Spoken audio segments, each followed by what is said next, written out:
Shalom à tous, Baruch Hashem, on se retrouve reprendre le Chok HaEmuna, Chelek Dalet, Ishtabar Shemo La'ad, Shrenu Matov Chelkenu, on est le 2 Av dans le cycle annuel, on reprend le journal de la foi.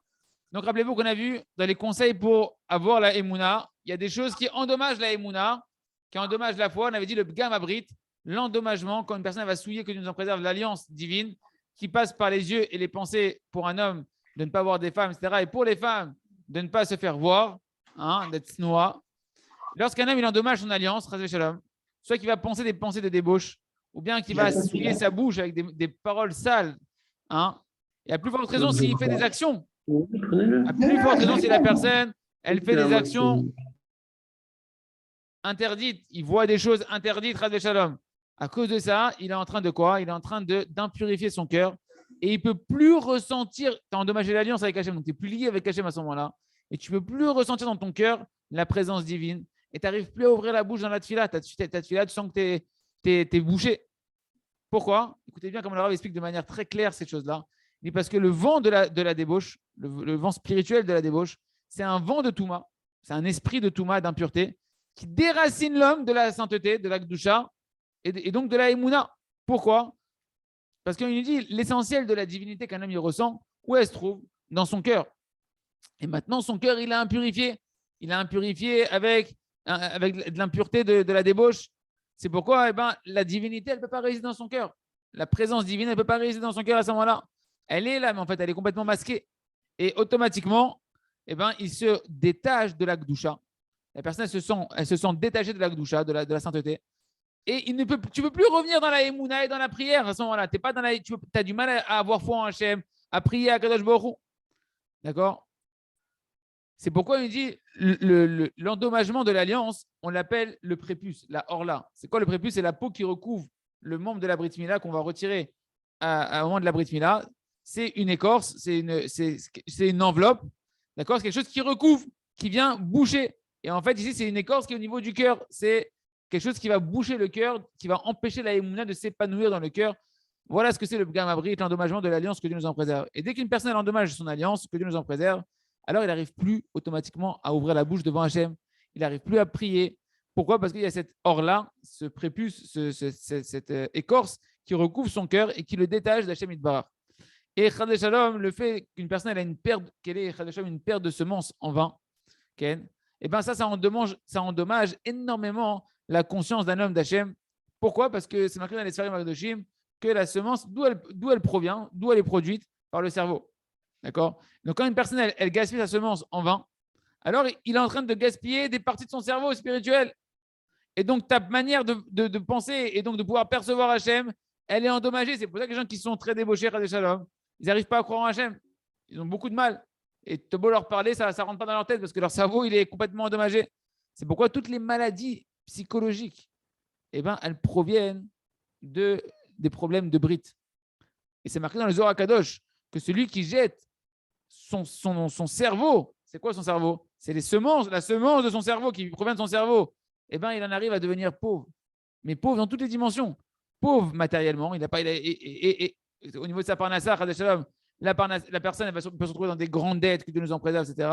Et pauvre au niveau de sa conscience d'Hachem.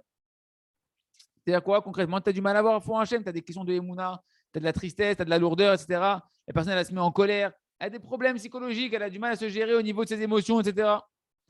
Lorsqu'un homme, il endommage son alliance, alors il tombe automatiquement de la Kedusha. Et l'essentiel de la Kedusha, c'est quoi l'essentiel de la Kedusha? C'est la Emouna. L'essentiel de la Kedusha, de la sainteté, c'est la foi en Hachem. Donc quand une personne, elle tombe de la Kedusha, sa Emouna, sa foi, elle va être endommagée. Donc ça va endommager toutes les dimensions de sa vie que tout le bonheur de la vie dépend de la Emouna d'un homme. Ça peut s'exprimer que tu nous en préserves dans la santé, dans l'entente conjugale, dans la parnassa, dans les moyens de subsistance. C'est les endroits où la personne va recevoir des coups le plus en réponse de son endommagement de son alliance avec Hachem pour le remettre sur le droit chemin. C'est là-bas où elle va être touchée le plus à cause de son manque de Emouna qui va résulter de cet endommagement d'alliance. Et donc, automatiquement, la personne va avoir sur lui un vent de tristesse comme ça, de désespoir. Et il a l'impression que le monde, il est complètement noir, obscur autour de lui. Tout ça à cause de quoi? Parce que l'endommagement d'alliance, tu as enlevé ta Emouna et donc tu te retrouves dans cet état-là où tu te sens éteint. C'est pourquoi il dit, le Rav, que la débauche, c'est la chose qui va le plus à l'encontre du judaïsme. Tu veux être un juif, il faut une Brit Mila.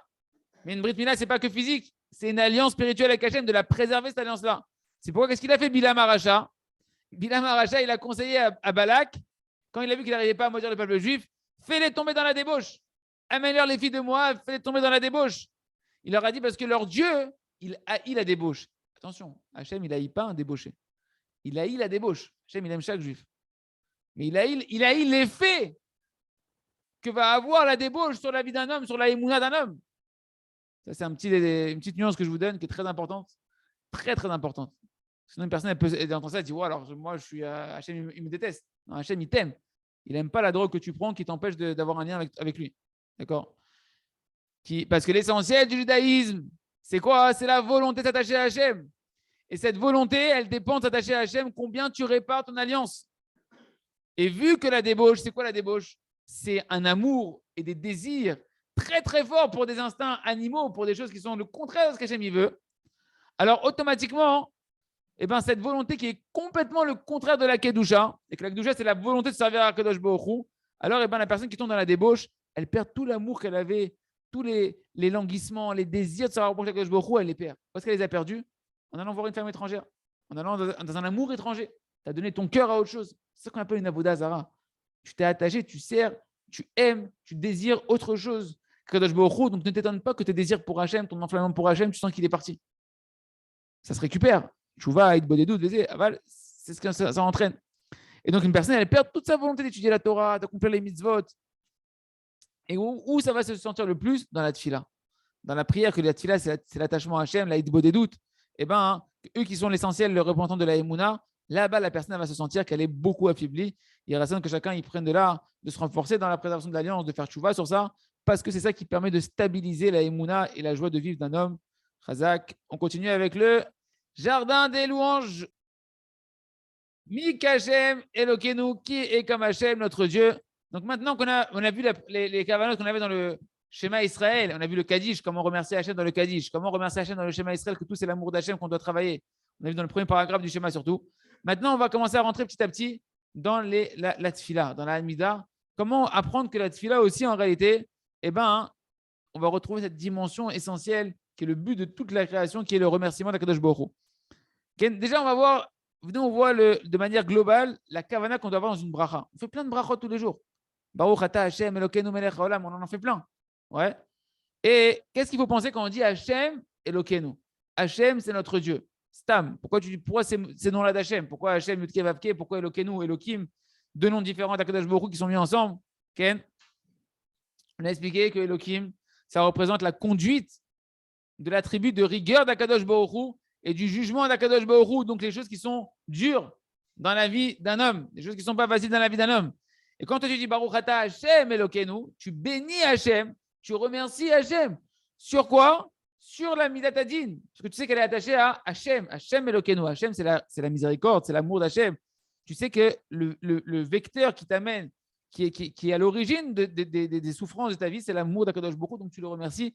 Et donc, c'est une soumission devant l'attribut de rigueur d'Hachem, devant l'attribut de justice d'Akadosh Baruch Hu, que tu acceptes sur toi la domination d'Akadosh Baruch Hu, que tu acceptes avec amour, parce qu'Hachem, il a décrété pour toi ce qu'on appelle le nom de Elohim. Le nom de Elohim, c'est les décrets difficiles de la vie. Toi, tu dis Baruch ata Hashem Elokeinu melech haolam, tu es le roi du monde.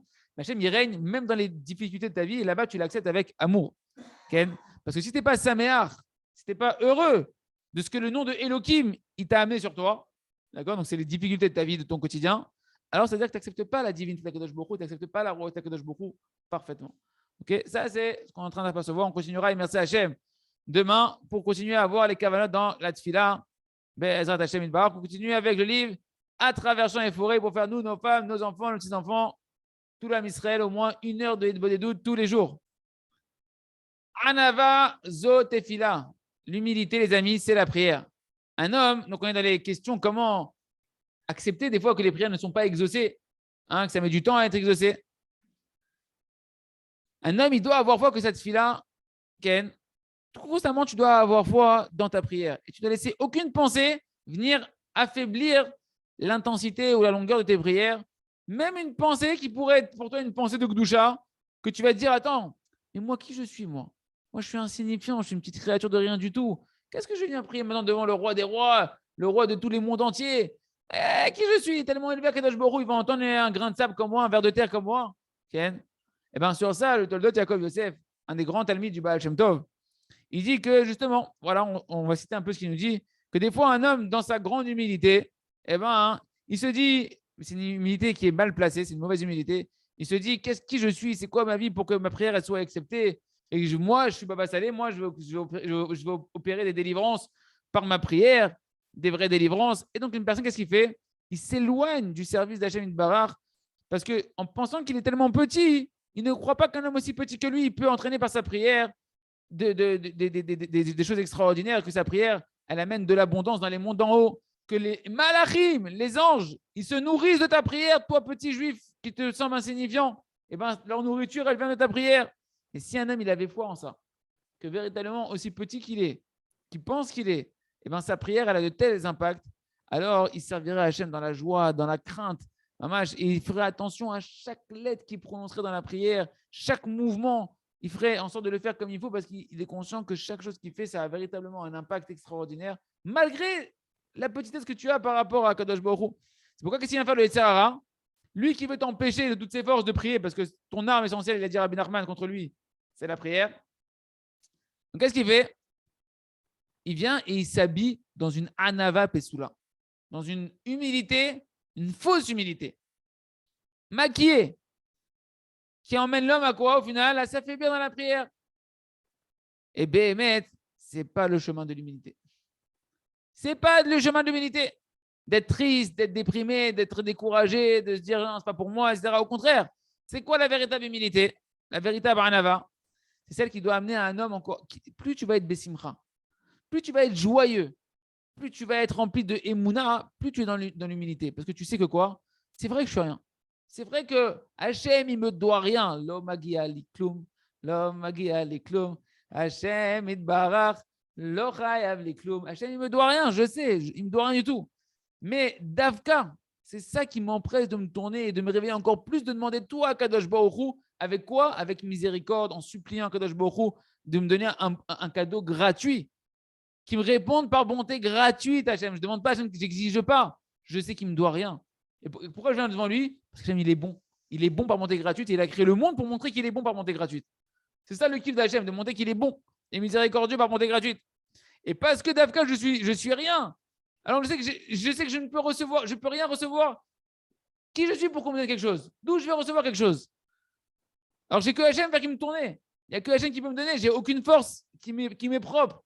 Si j'ai aucune force qui m'est propre, d'où je vais recevoir de l'aide? Moi-même, je ne suis pas une aide pour moi-même. Je ne suis rien. Alors j'ai besoin d'Akadosh Baruch Hu.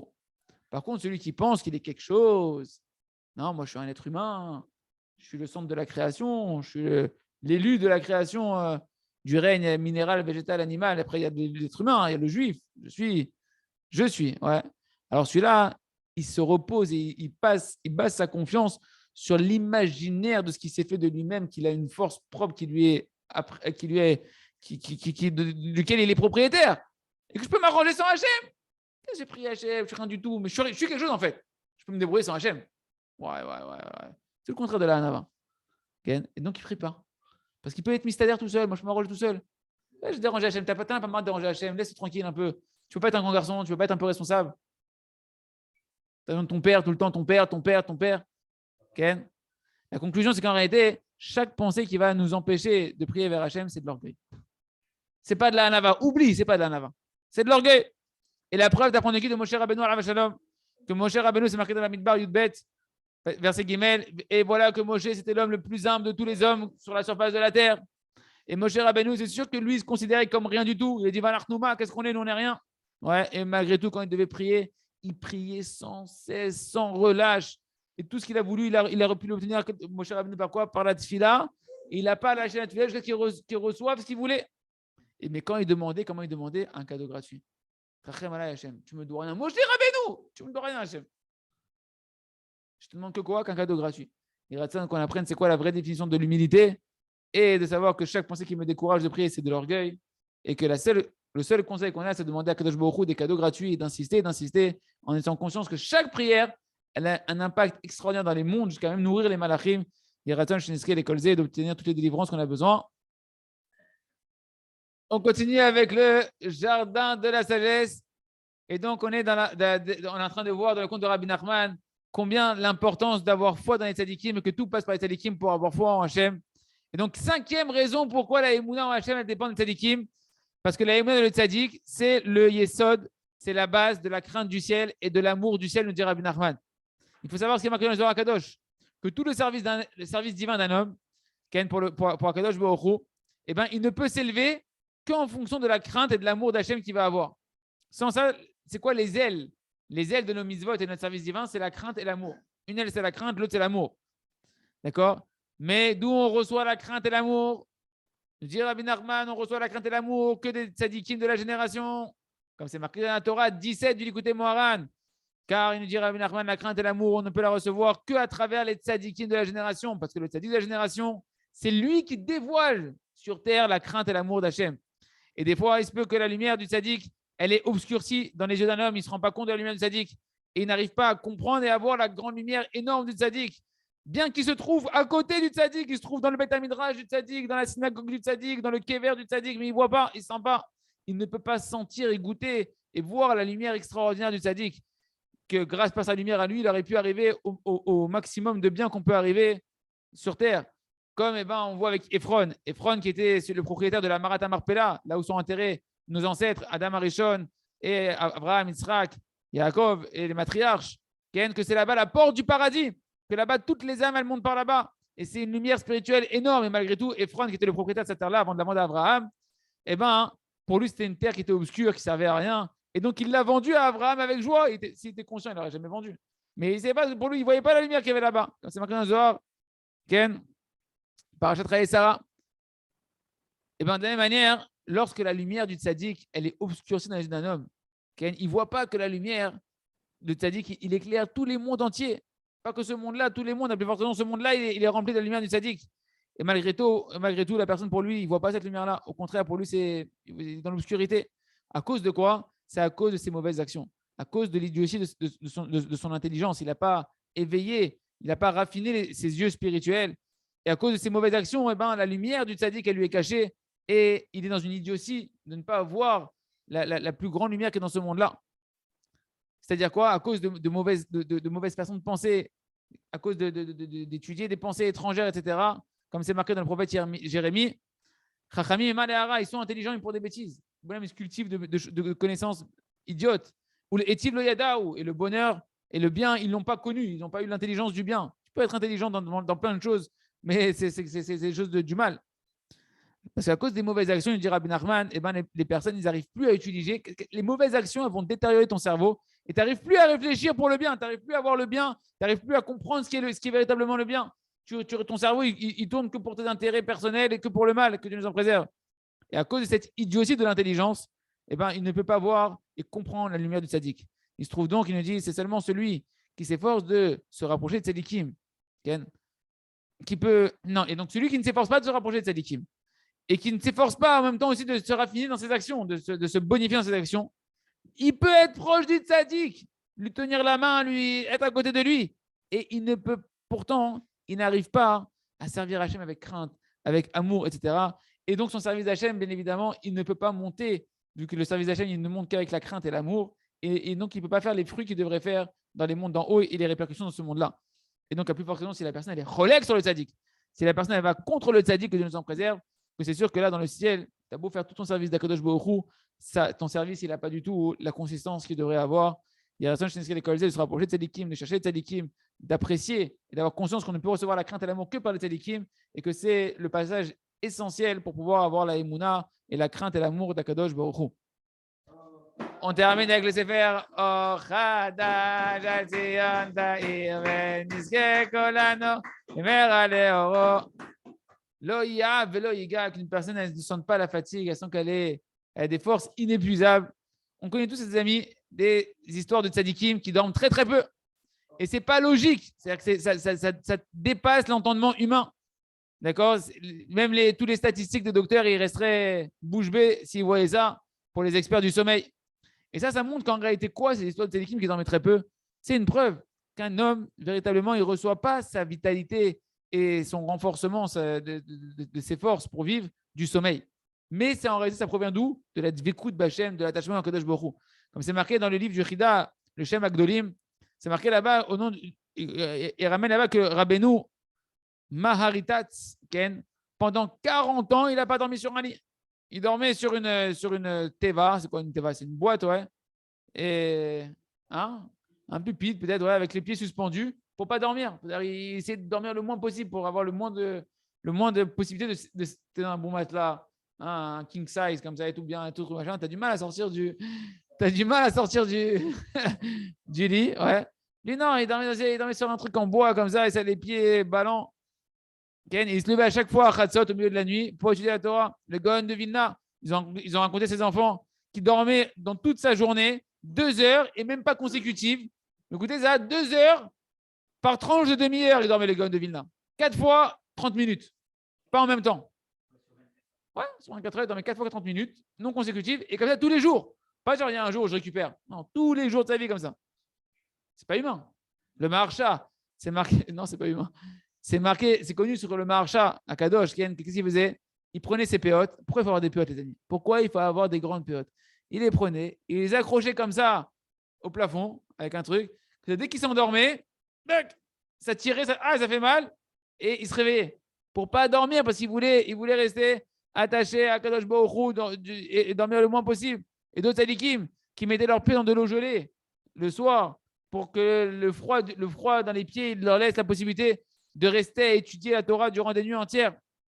Et comme ça, en réalité, tous les tzadikim, les grands tzadikim, ils ont fait les nuits comme les jours. C'est-à-dire qu'il n'y avait pas de différence pour eux entre le jour et la nuit. Comme c'est marqué dans la Gemara, dans Moed Katan, page 25, c'est pour eux une tzadikim. Et ça, ce n'est pas juste un abus de langage, les amis. C'est Kipshuto. Kipshuto, et c'est ça qui leur a permis de devenir des géonim, des géants du monde de la Torah et du peuple juif. Et comme ça, les amis, en réalité, ce qu'on vient de voir ici, là, c'est que des petites histoires parmi tant d'autres, des histoires qui sont connues. Et on ne parle pas que des tzadikim des générations passées.